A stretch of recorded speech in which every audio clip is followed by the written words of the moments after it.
ಅಲ್ಲ ಕ್ವಶನ್ ನಾನು ಹೇಳ ಅಲ್ಲ ಅದಕ್ಕೆ ಪ್ರಶ್ನೆ ಉತ್ತರ ಕೊಡಿ.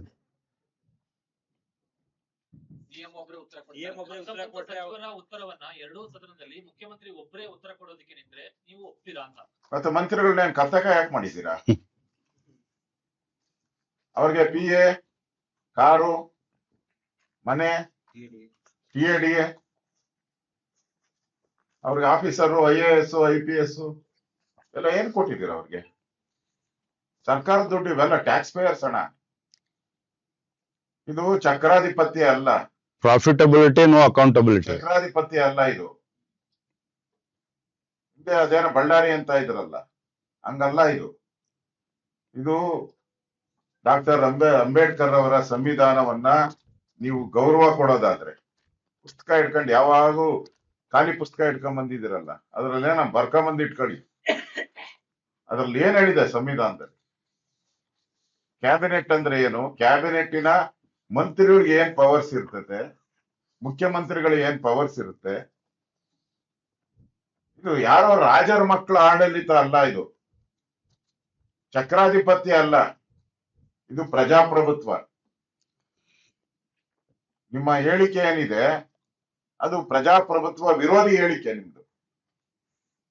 ಅಂದ್ರೆ ಅವ್ರನ್ನೆಲ್ಲ ಅಸೆಂಬ್ಲಿಯಿಂದ ಆಚೆ ಹಾಕಿ, ಅವ್ರನ್ನೆಲ್ಲರೂ ಅಧಿವೇಶನದಿಂದ ಆಚೆ ಹಾಕಿ, ಅವ್ರನ್ನೆಲ್ಲರೂ ಕೆಲಸ ಇಲ್ಲ ಅಂದ್ರೆ ಅವ್ರಿಗೆ ಅಧಿವೇಶನದಿಂದ ಆಚೆ ಹಾಕಿ ಅವ್ರಿಗೆ. ಇದು DK ಶಿವಕುಮಾರ್ ಅವರ ಆಡಳಿತ ಹೆಂಗೆ ಅನ್ನೋದನ್ನ ಸ್ಯಾಂಪಲ್ ಅಷ್ಟೇ ಇದು. ಹಿಂದೆ ಅವರು ಹೇಳಿದಾರಲ್ಲ, ಗೂಂಡಾಗಿರಿ ಸರ್ಕಾರ ಅಂತ ನಾನೇ ಹೇಳಿದ್ದೀನಿ. ಇದು ಒಂಥರ ಗೂಂಡಾಗಿರಿ ಸರ್ಕಾರ ಇದು.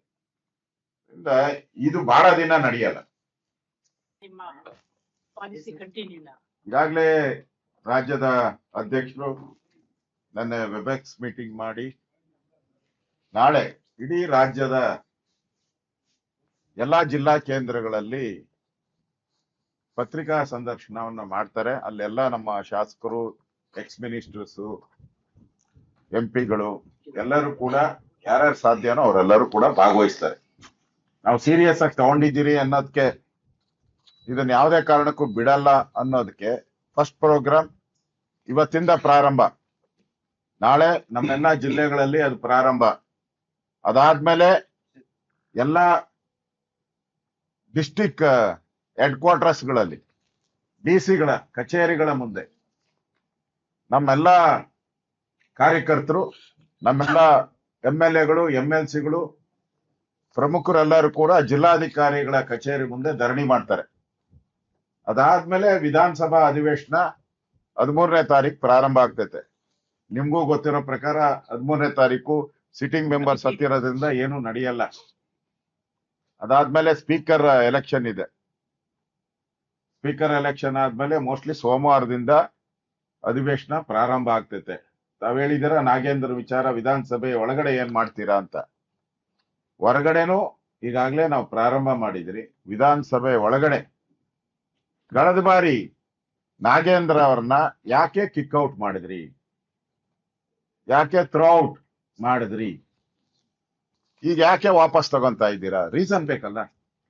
ಅವ್ರ ಮೇಲೆ ಇದ್ದಿದ್ದ ಕೇಸ್ ಏನಾನ ಕೋರ್ಟ್ ಅಲ್ಲಿ ಖುಲಾಸ ಆಗಿದ್ರೆ ನೀವು ತಗೊಂಬೋದಾಯ್ತು. ಹಿಂದೆ ಈಶ್ವರಪ್ಪನವ್ರ ಕೇಸ್ ಆಯ್ತು, ದೊಡ್ಡ ಗಲಾಟೆ ಮಾಡಿದ್ರು, ಕೈ ಮಿಲಾಯಿಸಿದ್ರು. ನಾವೇನ ಈಶ್ವರಪ್ಪನ್ ತಗೊಂಡ್ರ? ಹಿಂದೆ ಲಕ್ಷ್ಮಣ್ ಸವದಿ ಅವರೆಲ್ಲರ ಮೇಲೂ ಕೇಸ್ ಆಯ್ತು, ಏನೋ ವಿಡಿಯೋ ನೋಡಿದ್ಕೋಸ್ಕರ. ನಾವೇನ್ ತಗೊಂಡ್ರ? ನಾವೇನ್ ತಗೊಂಡಿಲ್ಲ. ನೀವೇನ್ ತಗೊಂತೀರ ಅವ್ರನ್ನ? ಹೇಳ್ಬೇಕಲ್ಲ. ನನಗ್ ಗೊತ್ತಿರೋ ಪ್ರಕಾರ ಮಿಸ್ಟರ್ ನಾಗೇಂದ್ರ ಅವ್ರು ಡೈಲಿ ಕೋರ್ಟ್ ಅಲ್ಲೇ ಇರ್ಬೇಕು, ಕೋರ್ಟ್ ಅಲ್ಲಿ ಇರ್ಬೇಕು, ಅಪರಾಧ ಸ್ಥಾನದಲ್ಲೇ ಇದ್ದಾರೆ ಡೈಲಿ. ಅವ್ರ ಮೇಲೆ case number 1 special CC 21/2014 CBI Bengaluru. Second case 135/2013 CBI Bengaluru. ಮೂರನೇ case 6/14 CBI Bengaluru. 105/14 CBI Bengaluru. ಇಷ್ಟು CBI ಕೇಸ್ಗಳು 4 ಇದೆ. ಆಮೇಲೆ ಬನ್ನಿ ಮುಂದೆ. ಆಮೇಲೆ 4 ದಿನ ಕೋರ್ಟ್ಗೆ ಹೋಗೋದಲ್ಲ. ಆಮೇಲೆ 5 ಲೋಕಾಯುಕ್ತದಲ್ಲಿ ಕೇಸ್ ಇದೆ. ರಾಜ್ಯ ಸರ್ಕಾರದ ಷಡ್ಯಂತ್ರ ಇದು. ಹೇಳ ಎಲ್ಲಾನು ಕಡೆಯವ್ರು ನಿಮ್ ಕಚೇರಿನಲ್ಲಿ ಹೇಳಿ, ಹೇಳಿ. ಹೇಳಿ. Point to be noted.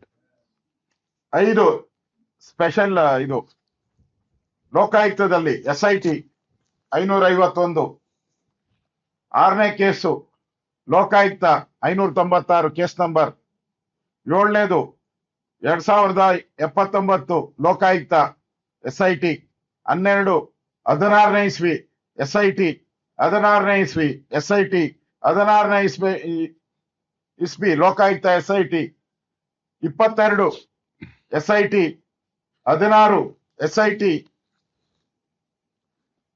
ಮತ್ತೆ ಎಕನಾಮಿಕ್ ವಿಂಗ್ ಕಾರವಾರ ಅದು CID ಮತ್ತೆ 16ನೇ ಕೇಸು ಲೋಕಾಯುಕ್ತ ಮತ್ತೆ 17ನೇ ಕೇಸು ಲೋಕಾಯುಕ್ತ ಬೆಂಗಳೂರು, 18ನೇ ಕೇಸು ಲೋಕಾಯುಕ್ತ SIT ಬೆಂಗಳೂರು,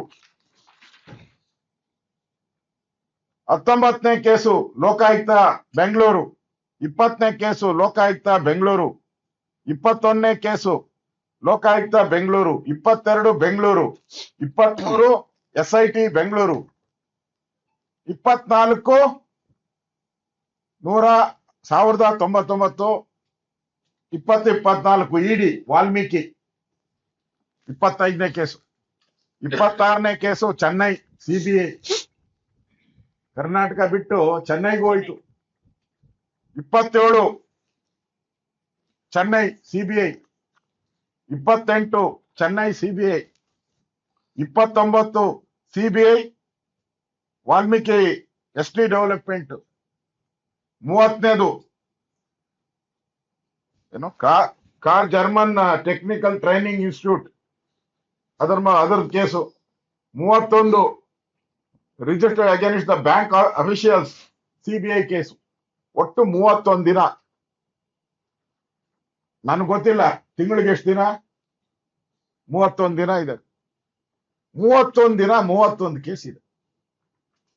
ಆ ಮನುಷ್ಯ ಅಸೆಂಬ್ಲಿಗೆ ಬರೋದೇ ಅವಾಗ, ಖಾತೆ ನೋಡ್ಕೊಳ್ಳೋದೇ ಅವಾಗ.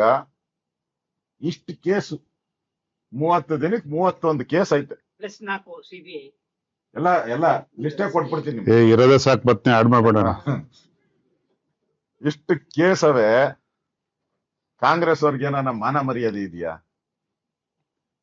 ಪಾಪ ಅವನ್ನ ಬಿಡುಗಡೆ ಮಾಡಿ ಅವನ್ಗೆ ಪಾಪ ಕೇಸ್ಗಳನ್ನ ಓಡಾಡ್ಲಿ ಅವರು. ಅದು ವಾಲ್ಮೀಕಿ SCಗಳ ಹಣವನ್ನ ನುಂಗಿರೋ ಕೇಸ್ ಇದು. ವಿಧಾನಸಭೆ ಒಳಗಡೆನೆ ಸ್ವತಃ ಸಿದ್ದರಾಮಯ್ಯನವ್ರು ಒಪ್ಕೊಂಡಿದ್ದಾರೆ 89 ಕೋಟಿ ಅಷ್ಟೇ ತಿಂದಿರೋದು, 187 ಕೋಟಿ ಅಲ್ಲ ಅಂತ. ಅಂದ್ರೆ ಕಮಿಟ್ ಆಗಿದ್ದಾರೆ, ತಿಂದಿರೋದು ಕಮಿಟ್ ಆಗಿದೆ. ಮತ್ತೆ ಈಗಾಗಲೇ ಎಲ್ಲೆಲ್ಲಿ ಹಣ ಹೋಗಿದೆ, ಯಾರ ಎಲೆಕ್ಷನ್ಗೆ ಹೋಗಿದೆ, ಇದೆಲ್ಲ ಜಗತ್ ಜಾಹೀರಾತ ಆಗಿದೆ. ಅವ್ರಿಗೆ ಯಾರನ CBI ಕೋರ್ಟ್ ಏನಾನ ರಿಲೀಫ್ ಕೊಟ್ಟಿದ್ಯಾ? ಯಾವ್ದಾದ್ರು ಕೋರ್ಟ್ ರಿಲೀಫ್ ಕೊಟ್ಟಿದ್ಯಾ? ಇಲ್ಲ.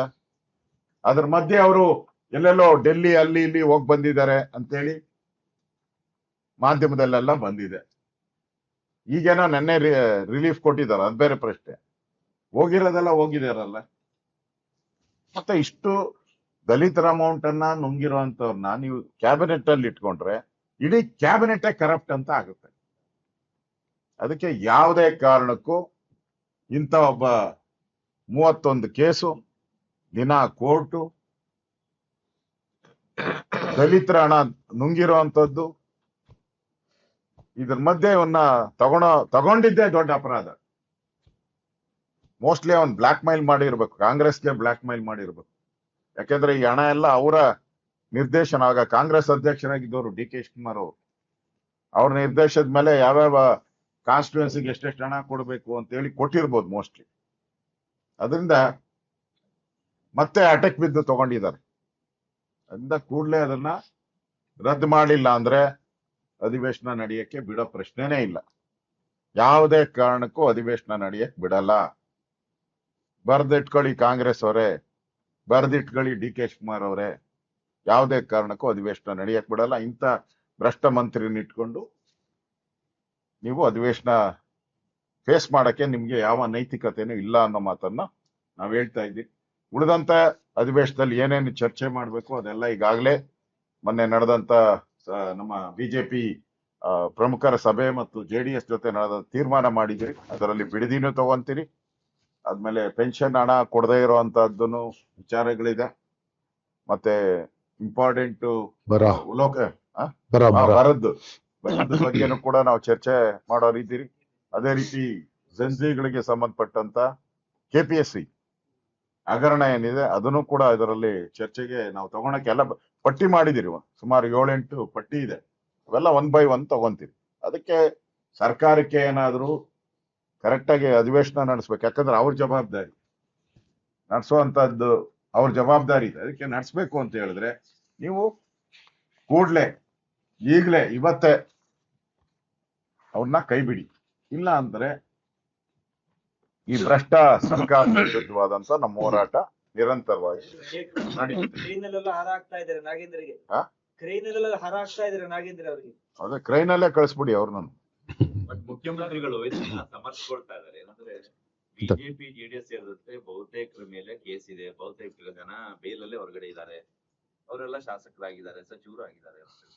ಮುಖ್ಯಮಂತ್ರಿಗಳೇ ಹೇಳ್ತಾರೆ. ಹಂಗಾರೆ ಅವ್ರನ್ನ ಯಾಕೆ ಅಧಿವೇಶನದಿಂದ ಅವತ್ತು ಕೈ ಬಿಟ್ರಿ? ಯಾಕೆ ಕೈ ಬಿಟ್ರಿ? ಆ ತರದ ಇನ್ಸಿಡೆಂಟ್ ತೋರಿಸಿ.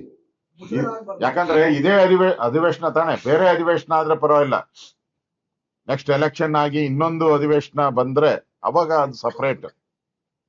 ಇದೇ ಅಧಿವೇಶನದಲ್ಲಿ ಅವ್ರನ್ನ ಹೊರ ಹಾಕಿ, ಇದೇ ಅಧಿವೇಶನದಲ್ಲಿ ಅವ್ರನ್ನ ವಾಷಿಂಗ್ ಮಿಷಿನ್ಗೆ ಹಾಕಿ, ನಿರ್ಮ ಅಂತ ಪೌಡರ್ ಹಾಕಿ, ಎಲ್ಲ ಹಾಕಿ, ಏನೋ ಹಾಕಿ ವಾಪಸ್ ಹೆಂಗ್ ಬಂದ್ಬಿಡ್ತತೆ?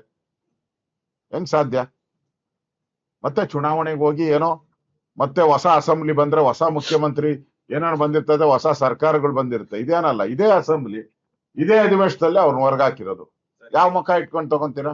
ಸರ್, ಇದೇ ಬಿಜೆಪಿ ಕೇಂದ್ರದಲ್ಲಿ ಮಾಡೋದಲ್ಲ ಸರ್. ಬೇರೆ ಪಕ್ಷದಿಂದ ಬಂದಿದ ತಕ್ಷಣ ವಾಷಿಂಗ್ ಮಿಷಿನ್ ಹಾಕಿ ಅವ್ರಿಗೂ ಕೂಡ ಸಚಿವ ಸ್ಥಾನ. ಅದೇ ಅಲ್ಲಿ ಡೆಲ್ಲಿಯಲ್ಲೇ ಇದಾರಲ್ಲ ಕಾಂಗ್ರೆಸ್ ಅವ್ರು ಕೇಳ್ತಾರೆ. ಕೇಳಲಿ ಅವ್ರು ಸುಮ್ನೆ ಅಲ್ಲಿ ಸುಮ್ನೆ ಯಾಕೆ ಕೂತಿರ್ತಾರೆ? ನಾವ್ ಇಲ್ಲಿ ಕೇಳ್ತೀರಿ, ನಮ್ಗೆ ಇಲ್ಲಿ ಉತ್ತರ ಕೊಡ್ಲಿ ಅವ್ರು. ಸಚಿವ ಸ್ಥಾನ ಸಿಗದೆ ಇರುವಂತ ಯಾರು ಕಾಂಗ್ರೆಸ್ ನಲ್ಲಿ ಇರ್ತಕ್ಕಂಥ ಶಾಸಕಗಳಿದ್ದಾರೆ ಅವರಿಗೆಲ್ಲ ಮುಕ್ತ ಆಹ್ವಾನವನ್ನ ಕುಮಾರಸ್ವಾಮಿ ಅವರು ಕೊಟ್ಟಿದ್ದಾರೆ. JDS ಬನ್ನಿ ಅಂತ. ಬಿಜೆಪಿನೂ ಕೂಡ ಆಹ್ವಾನ ಕೊಡುತ್ತೆ. ಯಾಕಂದ್ರೆ ಮುಂದಿನ NDA ಅಲ್ವಾ? ಅವ್ರು ಕೊಟ್ರೆ ನಾವು ಕೊಟ್ಟಂಗೆ, ಅವ್ರು ಕೊಟ್ರೆ ನಾವು ಕೊಟ್ಟಂಗೆ. ಬರದಾರಿ ಅಂತೂ ಸುಗಮ ಮಾಡಿದ್ದಾರೆ ಕಾಂಗ್ರೆಸ್ ಅವರೀಗ. ಅವರೆಲ್ಲರಿಗೂ ಬರೋದಾರಿ ಸುಗಮ ಅಂತ ಮಾಡಿದ್ದಾರೆ. ಇದೆಲ್ಲ ನಡಿಬೇಕಾದ್ರೆ ಇವತ್ತೇನ್ ಆಗಲ್ಲ. ಚುನಾವಣೆ 1 ವರ್ಷದೊಳಗಡೆ ಇನ್ನು 1.5 ವರ್ಷ ಇರೋದು ಚುನಾವಣೆ.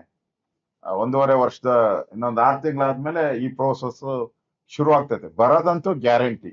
ಯಾಕಂದ್ರೆ ಈ ಕಾಂಗ್ರೆಸ್ ದೇಶಕ್ಕೂ ಒಳ್ಳೇದಲ್ಲ, ರಾಜ್ಯಕ್ಕೂ ಒಳ್ಳೇದಲ್ಲ. ಅದರಿಂದ ಈ ಕಾಂಗ್ರೆಸ್ ಅನ್ನ ತೆಗೆಯುವಂತದಕ್ಕೆ ಎಲ್ಲರೂ ಮುಂದಿನ ಚುನಾವಣೆಯಲ್ಲಿ ಎಲ್ಲರಿಗೂ ಅವಕಾಶ ಇದ್ದೇ ಇರುತ್ತೆ. ಹೊರಟ್ಟಿ ಅವ್ರಿಗೆ ಫೋರ್ಸ್ಫುಲ್ ಆಗಿ ರಾಜೀನಾಮೆ ಕೊಡ್ಸಿದ್ದಾರೆ ಅಂತ ನೀವು ಆಪಾದನೆ ಮಾಡಿದೀರಾ. ಈಗ 14ನೇ ತಾರೀಕು ಕೌನ್ಸಿಲ್ ಅಲ್ಲಿ ಎಲೆಕ್ಷನ್ ಆದ್ರೆ ಬಿಜೆಪಿ JDS ಕಡೆಯಿಂದ ಕ್ಯಾಂಡಿಡೇಟ್ ಹಾಕ್ತೀರಾ? ಆಪಾದನೆ ಅಲ್ಲ, ಇದು ರಿಯಾಲಿಟಿ. ಆಪಾದನೆ ಬೇರೆ, ರಿಯಾಲಿಟಿ ಬೇರೆ. ಈಗ ಹೊರಟ್ಟಿ ಅವರೇ ಇವತ್ತು ಸ್ಟೇಟ್ಮೆಂಟ್ ಕೊಟ್ಟಿದಲ್ಲ, ನಾನು 14 ಕೊಡ್ಬೇಕು ಅಂತ ಬಲಾತ್ಕಾರವಾಗಿ ತಗೊಂಡ್ರು ಅಂತ ಮಾಧ್ಯಮದಲ್ಲೇ ಹೇಳಿಕೆ ಕೊಟ್ಟಿದಾರಲ್ಲ. ಇದಕ್ಕಿಂತ ಕಪ್ಪಾಳ ಮೋಕ್ಷ ಕಾಂಗ್ರೆಸ್ ಇನ್ನೇನ್ ಬೇಕಾಗಿದೆ? ಇದಕ್ಕಿಂತ ಕಪ್ಪಾಳ ಅವರು ದಮ್ಮಿದ್ದಿದ್ರೆ ಕಾಂಗ್ರೆಸ್ ಅವರಿಗೆ ಅವಿಶ್ವಾಸ ನಿರ್ಣಯ ತರಬಹುದಾಯಿತು. ಯಾರು ಬೇಡ ಅಂತ ಹೇಳಿದ್ರು? ಪ್ರಜಾಪ್ರಭುತ್ವದಲ್ಲಿ ಅವಕಾಶ ಇದೆ. ಅವಿಶ್ವಾಸ ನಿಲುವಳಿ ತರಬೇಕಾಯ್ತು. ಅದ್ ಬಿಟ್ಟು ಅವ್ರ ಆಫೀಸ್ಗೆ ಯಾಕೆ ನುಗ್ಗಿದ್ದು? ಏನ್ ಅವಶ್ಯಕತೆ ಇತ್ತು ಆಫೀಸ್ಗೆ ಹೋಗಿ ನೀವು ಮಾತಾಡೋಂಥದ್ದು? ಒಬ್ಬ ಮುಖ್ಯಮಂತ್ರಿ 20 ಜನ MLA ಕರ್ಕೊಂಡೋಗಿ ಧಮಕಿ ಹಾಕುವಂತ ಅವಶ್ಯಕತೆ ಏನಿತ್ತು? ನೀವು ಅವಿಶ್ವಾಸ ತಂದಿದ್ರೆ ಡಿಬೇಟ್ ಆಗ್ತಾ ಇತ್ತು, ಚರ್ಚೆ ಆಗ್ತಾ ಇತ್ತು.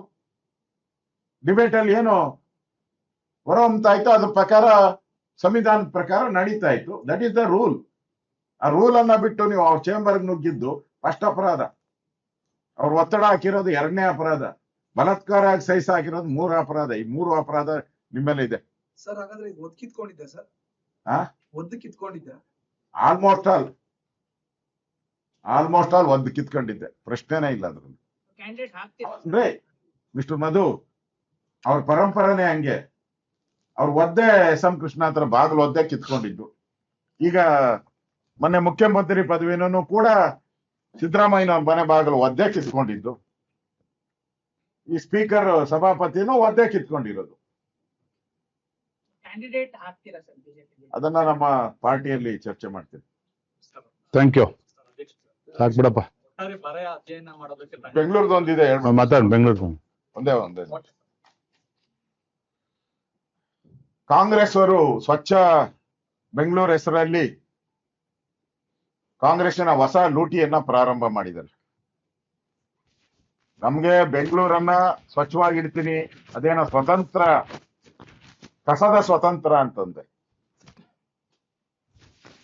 ಈಗ ಆ ಸ್ವಚ್ಛತೆ ಹೆಸರಲ್ಲಿ ಹಿಂದೆ ನರೇಂದ್ರ ಮೋದಿಯವರು ಇಡೀ ದೇಶಕ್ಕೆ ಸ್ವಚ್ಛ ಭಾರತ್ ಹೆಸರಲ್ಲಿ ಅಭಿಯಾನ ಪ್ರಾರಂಭ ಮಾಡಿದ್ರು. ಎಲ್ಲಾ ರಾಜ್ಯಗಳಿಗೂ ಸ್ವಚ್ಛ ಭಾರತ್ ಹೆಸರಲ್ಲಿ ಹಣವನ್ನು ಕೂಡ ಬಿಡುಗಡೆ ಮಾಡಿದ್ದಾರೆ. ಇದೇನು ಹೊಸದೇನಲ್ಲ. ಇದೊಂದು ಸ್ವಚ್ಛ ಭಾರತ್ ಹೆಸರಲ್ಲಿ ಹಣ ವಸೂಲಿ ಮಾಡುವ ಮತ್ತೊಂದು ದಂಧೆ. ಇದೊಂಥರ ಬೆಂಗಳೂರು ಜನತೆಗೆ ದುರಂತ ಇದು. ಮತ್ತೆ ಮೊನ್ನೆ ಕೃಷ್ಣ ಬೈರೇಗೌಡರು ದಿನ ಅವ್ರು ಏನಾನ ಒಂದು ರೀಲ್ಸ್ ಮಾಡ್ತಾ ಇರ್ತಾರೆ. ರೀಲ್ಸ್ ಮಾಡ್ತಾನೆ ಇರ್ತಾರೆ. ಈಗ ಮನೆಗೆ ತೆರಿಗೆಗಳನ್ನ ಕಟ್ಸ್ಕೊಂತಾರೆ. ಎಲ್ಲಾ ಮನೆಗೂ ಸ್ವಾತಂತ್ರ್ಯ ಬಂದಾಗಿಂದ ಇದುವರೆಗೂ ಎಲ್ಲಾ ಮನೆಗೂ ತೆರಿಗೆಯನ್ನ ನಾವು ಕಟ್ತೀವಿ. ಅದರಲ್ಲಿ ಎಲ್ಲಾ ಸೇರಿರ್ತದೆ. ತೆರಿಗೆ ಅಂತ ಹೇಳಿದ್ರೆ ಎಲ್ಲಾ ಗಾಳಿ ಬೆಳಕು ಏನೇನಿದೆಯೋ ಎಲ್ಲ ಆ ಮನೆಗೆ ಸಿಗುತ್ತೆ ಅನ್ನೋ ದೃಷ್ಟಿಯಿಂದ ಎಲ್ಲ ಹಾಕಿರ್ತಾರೆ. ಟ್ಯಾಕ್ಸ್, ಕಸ ಇರ್ಬೋದು, ಎಲ್ಲ ಗಾರ್ಬೇಜು ಎಲ್ಲಕ್ಕೂ ಸೇರಿ ತೆರಿಗೆ ಹಾಕೋದು. ಈಗ ಹೊಸದಾಗಿ ಸ್ವಚ್ಛತಾ ಶುಲ್ಕ 2030ಕ್ಕೆ 6,700, ಕಾಂಪೌಂಡ್ ಇದ್ದರೆ 7,700. ಅಂದ್ರೆ ಕಾಂಪೌಂಡ್ ಎಲ್ಲ ತೆಗೆದು ಬಿಡ್ಬೇಕು. ಇದ್ಮೇಲೆ ಯಾರ್ಯಾರು ಕಾಂಪೌಂಡ್ ಹಾಕಿದ್ರು ತೆಗೊಂಡಿಲ್ಲ. ಮತ್ತೆ ಲಿಸ್ಟ್ ಅನ್ನೇ ಬಿಡುಗಡೆ ಮಾಡ್ಬಿಟ್ಟಿದ್ದಾರೆ. 30-40 ಇದ್ರೆ 13,400, 30-50 ಇದ್ರೆ 16,750, 40-60 ಇದ್ರೆ 26,800, 50-80 ಇದ್ರೆ 46,700. ಸಾಧ್ಯನಾ ಇದಲ್ಲ? ಅವ್ರು ತಗೊಂಡಾಗ ಸೈಟ್ಗೆ ಅಷ್ಟು ದುಡ್ಡು ಕೊಟ್ಟಿರಲ್ಲ. ಅಂದ್ರೆ ಈ ಸರ್ಕಾರ ಅಭಿವೃದ್ಧಿ ಇಲ್ಲ. ಈಗ ಬೆಂಗಳೂರಲ್ಲಿ ಅಭಿವೃದ್ಧಿ ಇಲ್ಲ. ಈಗ ಮೊನ್ನೆ ಹೇಳಿದ್ರು, ಕೃಷ್ಣ ಬೈರೇಗೌಡ ಮಂತ್ರಿ ಆದ ತಕ್ಷಣ ಹೇಳಿದ್ರು, ಎಲ್ಲಾ ಕಾರುಗಳು ಅಂದ್ರೆ ರೋಡಲ್ಲಿ ನಿಂತಿರೋ ಕಾರುಗಳೆಲ್ಲ ಖಾಲಿ ಮಾಡಿಸ್ಬಿಡ್ತೀನಿ ಅಂತ ಹೇಳಿ 4 ಸ್ಟಿಕ್ಕರ್ ಹಾಕಿದ್ರು. 4 ಕಾರ್ ಸ್ಟಿಕ್ಕರ್ ಅದು. ಅದ್ರಲ್ಲಿ 1 ಮಾತ್ರ ಎತ್ಕೊಂಡು ಹೋಗಿದ್ದಾರೆ, 3 ಹಂಗೆ ಬಿದ್ದಿದೆ ಅಲ್ಲಿ. ಬೆಂಗಳೂರಲ್ಲಿ 1 ಲಕ್ಷಕ್ಕೂ ಹೆಚ್ಚು ಕಾರುಗಳಿದೆ. ನಾನು ಸರ್ಕಾರ ಕೇಳ್ತೀನಿ, 1 ಲಕ್ಷ ಕಾರುಗಳನ್ನ ಎಲ್ಲಿ ಇಟ್ಕೊಂಡು ಟೋಯಿಂಗ್ ಮಾಡ್ಕೊಂಡು ಎಲ್ಲಿ ಇಟ್ಟಿದ್ರೆ ಹೇಳ್ರಪ್ಪ. ಆಯ್ತು, 1 ವಾರ ಆಯ್ತು, ಅದು ಬಿಟ್ಬಿಟ್ರು. ಈಗ ಕಸ, ಫುಟ್ಪಾತ್ ತೆರವು, ಇಡೀ ಬೆಂಗಳೂರಲ್ಲಿ ಫುಟ್ಪಾತ್ ತೆರವು ಅಂತ ಹೇಳಿದ್ರು. ಇವ್ರು ಬೆಳಗ್ಗೆ ತೆರವು, ಸಾಯಂಕಾಲ ಅಲ್ಲೇ ಅಂಗಡಿಗಳು. ಅದ್ರಲ್ಲಿ ಹಾಕವ್ರೆ ಎಷ್ಟು 5,000 ಕಿಲೋಮೀಟರ್ ತೆರವು ಮಾಡಿದ್ದೀರಿ ಅಂತ. ಎಲ್ಲಾರ ಕರ್ಕೊಂಡು ತೋರಿಸ್ತಾರ. ತೋರಿಸಿ ಎಲ್ಲಾದ್ರು ಎಲ್ಲ ಹಾಕೊಂಡಿದ್ರು, ಅಲ್ಲೇ ಹಾಕೊಂಡಿದ್ರು ಎಲ್ಲರೂ. ಮತ್ತೆ ಕಸ ಸ್ವಚ್ಛ ಸ್ವಾತಂತ್ರ್ಯ ಕಸ, ಅದೇನೋ ಸ್ವಾತಂತ್ರ್ಯ, ಕಸದಿಂದ ಸ್ವಾತಂತ್ರ್ಯ. ಯಾವ ದಾರಿಗನ ಕರ್ಕೊಂಡು ಹೋಗಪ್ಪ. ನಾನು ಹೇಳ್ತೀನಿ ಅವ್ರಿಗೆ, ಅದೇನೋ ಬುದ್ಧ ಹೇಳಿದ್ನಲ್ಲ, ಸಾವಿಲ್ಲದ ಮನೆಗೆ ಸಾಸಿವೆ ತಾಂಬ ಅಂತೇಳಿ. ನಾನು ಹಂಗ ಕೇಳ್ತಾ ಇದ್ದೀನಿ, ಯಾವ್ದಾನ ಒಂದು ರಸ್ತೆ ತೋರಿಸ್ಬಿಡ್ರಿ. ಕಸ ಇಲ್ಲದ ರಸ್ತೆಯನ್ನ ಬೆಂಗಳೂರಲ್ಲಿ ತೋರಿಸಿ.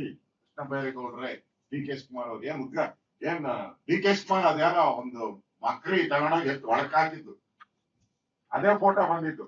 ಒಂದು ಮಕ್ರಿ ಎತ್ಕೊಂಡು ಚಾನಲ್ ಅಲ್ಲಿ ಫ್ಯಾಕ್ಟ್ರಿ ಒಳಗೆ ಹಾಕಿದ್ದ ಅಷ್ಟೇ. ಒಂದೇ ಮಕ್ರಿ ಹೋಗಿರೋದು.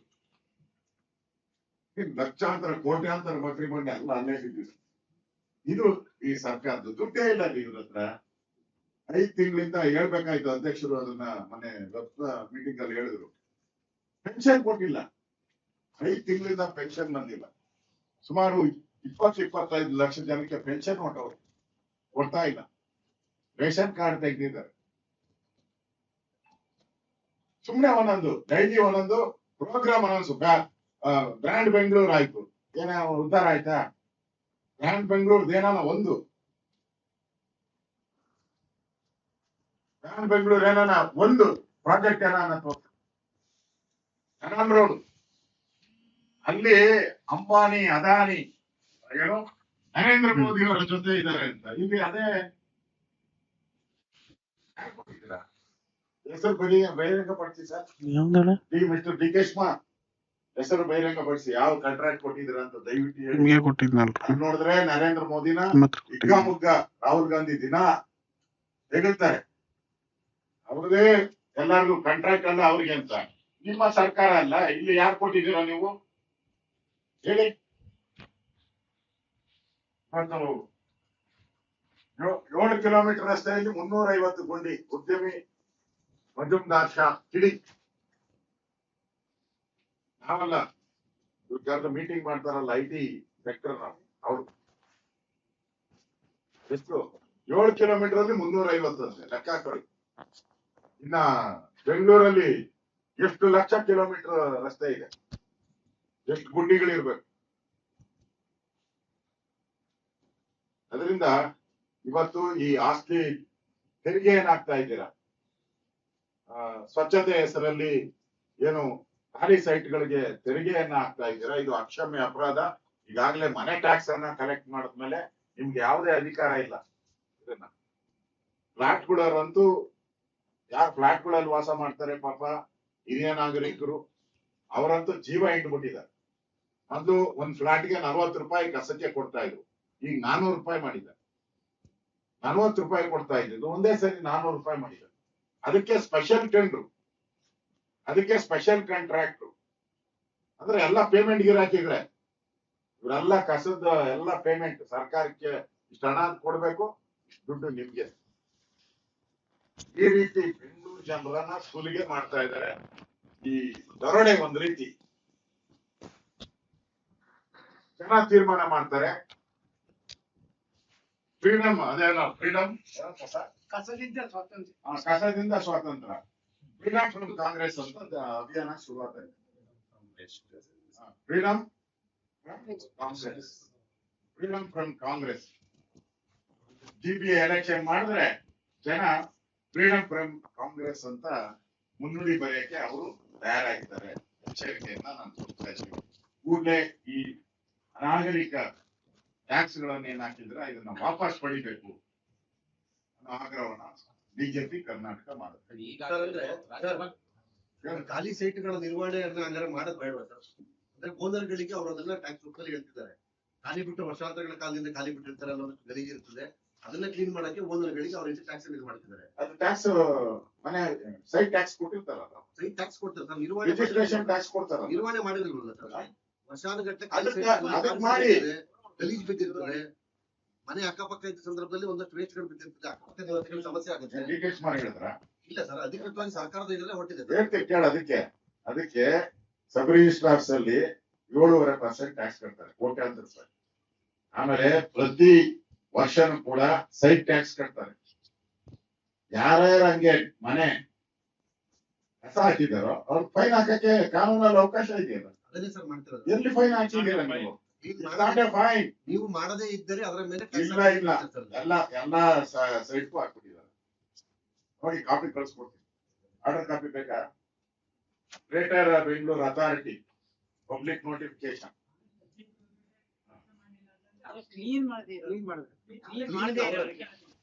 ಅಧಿಕಾರಿಗಳಿಗೆ ಡ್ಯೂಟಿಗೆ ಅದೇ ಕ್ಲೀನ್ ಮಾಡೋದಂದ್ರೆ ಏನು? ಇನ್ನೊಂದ್ ದಿನ ಕ್ಲೀನ್ ಮಾಡಿರ್ತಾರೆ, ಮಾರನೇ ದಿನ ಯಾವ ಒಂದು ಪೇಪರ್ ಹಾಕಿದ್ರೆ ಅದು ನಾಟ್ ಕ್ಲೀನ್ ಅಂತ ಬರೀತಾರೆ. ಉಸೂಲಿಗೋಸ್ಕರ, ಉಸೂಲಿಗೆ ಅಧಿಕಾರಿಗಳು ಉಸೂಲಿಗೋಸ್ಕರ ಮಾಡ್ತಾ ಇದ್ದಾರೆ. ಅದನ್ನ ಕಟ್ಟುನಿಟ್ಟಾಗಿ ಮಾಡಿ, ಇವರು ಮಾಡೋದು ಕಟ್ಟುನಿಟ್ಟಾಗಿ ಮಾಡ್ಲಿ. ರಾಜ್ಕುಮಾರ್ ಸಮಾಜ ಅಂದ್ರೆ ಈಗ ಸರ್ ಮೀಡಿಯಾ ಅಂದ್ರೆ ಪಾಸ್ ಕುಡಿದು ಕಾಂಪನಿ ನಡೀತಾ ಇತ್ತು. ಒಬ್ಬ ಕಾಂಗ್ರೆಸ್ ಹಾಕಿದ್ದಾನೆ, ಇನ್ನೊಬ್ಬ ಸಿಗಾಕೊಂಡು ಈಗ ಆಗ್ತೋ ಘಟನೆ ರಾಜ್ಕುಮಾರ್ ಸಮಾಜ ಇತ್ತು. ಇದು ದಿನನಿತ್ಯ ಈ ಸರ್ಕಾರ ಬಂದ್ಮೇಲೆ ಬೆಂಗಳೂರನ್ನ ನೆಗ್ಲೆಕ್ಟ್ ಮಾಡಿದ್ದಾರೆ. ಬೆಂಗಳೂರು ರಸ್ತೆಗಳನ್ನ ನೆಗ್ಲೆಕ್ಟ್ ಮಾಡಿದ್ದಾರೆ. ಎಲ್ಲಾ ಕಡೆ ಮೊನ್ನೆ BLU ರೋಡ್ ಅಲ್ಲಿ ಪಾಪ ಒಬ್ಬ ಅಮಾಯಕ 18 ವರ್ಷದ ಹುಡುಗ ಸ್ಕೂಟಿಯಲ್ಲಿ ಹೋಗ್ತಾ ಇದ್ದ. ಆ ಹಳ್ಳಕ್ ಬಿದ್ದು ಅಲ್ಲಿ ಕೇಬಲ್ ಎಲ್ಲ ಅಗದ್ಬಿಟ್ಟು ಹಾಳು ಮಾಡಿದ್ದಾರೆ. ನ್ಯೂ ರಸ್ತೆ ನೀವೇ ಹೋಗಿ ನೋಡಿ, ಫುಲ್ ಅಗದ್ಬಿಟ್ಟಿದ್ದಾರೆ. ಹಳ್ಳಗಳು ಬಿದ್ದೋಗಿದ್ದಾರೆ, ಬಿದ್ದು ಕೋಮಾ ಸ್ಟೇಜ್ ಅಲ್ಲಿ ಇದ್ದಾರೆ 1 ತಿಂಗಳು. ಈ ತರದ 100 ಕೇಸ್. ಇನ್ನೊಬ್ರು ಬಿಜೆಪಿಯ ನಮ್ಮ ಸೆಲ್ಲು ಶೆಟ್ರು, ರಾಘವೇಂದ್ರ ಶೆಟ್ರು, ಅವ್ರು ಅದಿರೋ ಹಳ್ಳಕ್ ಬಿದ್ದು ಇಲ್ಲಿ ಅವರು 2 ತಿಂಗಳಿಂದ ಆಸ್ಪತ್ರೆಯಲ್ಲಿ ಇದ್ದಾರೆ. ಅವ್ರ ಬಿಲ್ಲೇ 60-70 ಲಕ್ಷ ಆಗಿದೆ. ಅಂದ್ರೆ ಬೆಂಗಳೂರಲ್ಲಿ ನೀವು ಯಾವುದೇ ರಸ್ತೆ ನೋಡಿ ಹಳ್ಳ ಇಲ್ಲದ ರಸ್ತೆಗಳನ್ನ ಹುಡುಕೊಡ್ಬೇಕು. ಡಿ ಕೆ ಶಿವಕುಮಾರ್ ಸರ್ಕಾರ ಅಂತಂದ್ರೆ ಹಳ್ಳಗಳ ಸರ್ಕಾರ.